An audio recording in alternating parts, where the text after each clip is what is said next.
Tras el rescate, los sobrevivientes debieron enfrentarse al reencuentro con sus familiares, con los familiares de sus amigos fallecidos y con una prensa despiadada y sensacionalista, con una vida que ahora no se miraba igual. Ellos ya no eran los mismos. Ahora eran unos jóvenes llenos de heridas físicas y psicológicas. Tuvieron que enfrentarse a la culpa de sobrevivencia, al recuerdo de los que se quedaron atrás en la montaña y a ese pensamiento del hubiera, un hubiera que nunca llegaría. Cada uno afrontó la vida a su manera y luchó con sus propios recuerdos y secuelas. Aquí les cuento un poco de qué fue de ellos, la vida después del milagro. Alfredo Delgado, tras el milagro de los Andes, terminó sus estudios de Derecho, se casó con Susana Sartori, su novia de toda la vida, tuvieron 4 hijos.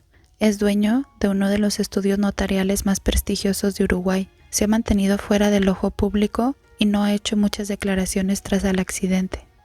Pedro Algorta reanudó sus estudios de economía en la Universidad de Buenos Aires. Se instaló en Argentina, donde ejerció como director de una importante fábrica de cerveza y bebidas. Se casó y tuvo 3 hijos. En el 2007 abandonó la vida de las empresas para dedicarse a la consultoría y a su campo en Uruguay y tener más tiempo para visitar a sus hijos y nietos. Pero fundamentalmente ha realizado una intensa actividad como conferencista. Ramón Sabella, tras el milagro de los Andes, se mudó a Asunción, Paraguay. Estuvo mucho tiempo en silencio con un perfil bajo, pues pensaba que teniendo en cuenta la pérdida que tuvieron las familias de los que no habían regresado, era poco ético hablar de la tragedia. Con el tiempo, descubrió el impacto que esta historia de superación causa a quienes la escuchan y comenzó a dar conferencias y entrevistas. Es un empresario de éxito. Adolfo Strach, Fito, después del milagro, creyó firmemente que los rescataron por mediación divina. Cree que la enseñanza de los Andes es que Dios les salvó. Se graduó de ingeniero agrónomo. Se casó con Paula, con la que tuvo 3 hijos. Vive en el campo y se dedica a la ganadería. Javier Methol tristemente falleció el 4 de junio del 2015. Javier tuvo que enfrentarse al durísimo golpe de perder a su mujer Liliana, que murió sepultada en la avalancha que aterró el fuselaje del avión. No obstante, Javier nunca perdió la esperanza de volver a abrazar a sus hijos. Tiempo después de la tragedia, volvió a contraer matrimonio con Ana María, con la que tuvo otros 4 hijos más. En total, tuvo 8 hijos. Trabajó hasta jubilarse en una empresa tabacalera.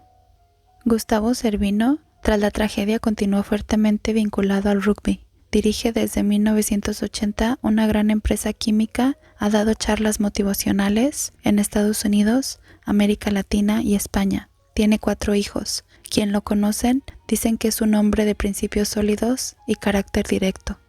Fernando Parrado, después de los Andes, abandonó sus estudios y empezó a trabajar en la empresa familiar, una importante cadena de ferreterías en Uruguay, la Casa del Tornillo. También dedicó algunos años a su gran pasión, el automovilismo. Compitió en el Campeonato Europeo de Turismos en el equipo Autodelta Alfa Romeo, corriendo en el circuito Le Mans, entre otros.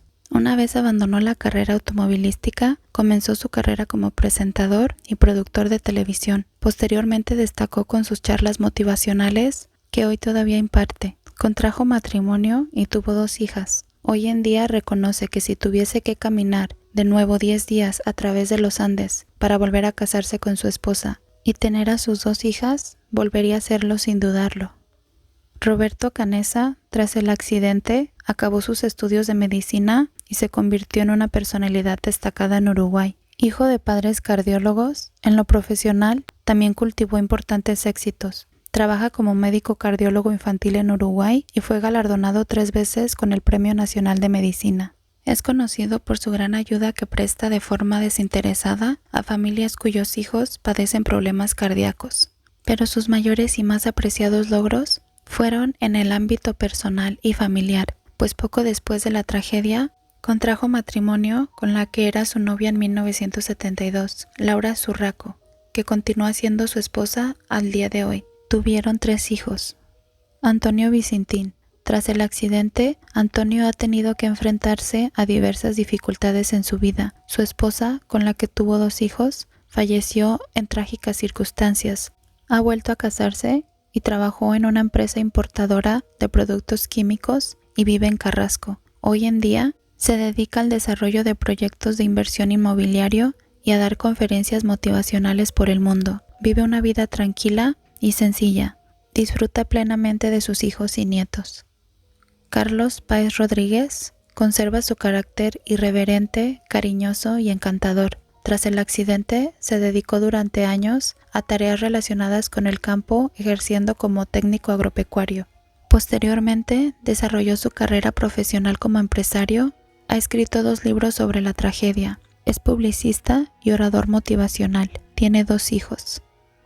Eduardo Strach, al día de hoy, es un destacado arquitecto en Montevideo. Se casó y tiene 5 hijos. Sigue siendo un hombre tranquilo y de pocas palabras. Eduardo contó que muchos años después de la tragedia, un montañista mexicano se contactó con él para decirle que había encontrado su documentación en la cordillera. 40 años después de la tragedia, publicó un libro titulado Desde el Silencio, donde cuenta su dura experiencia durante aquellos 72 días.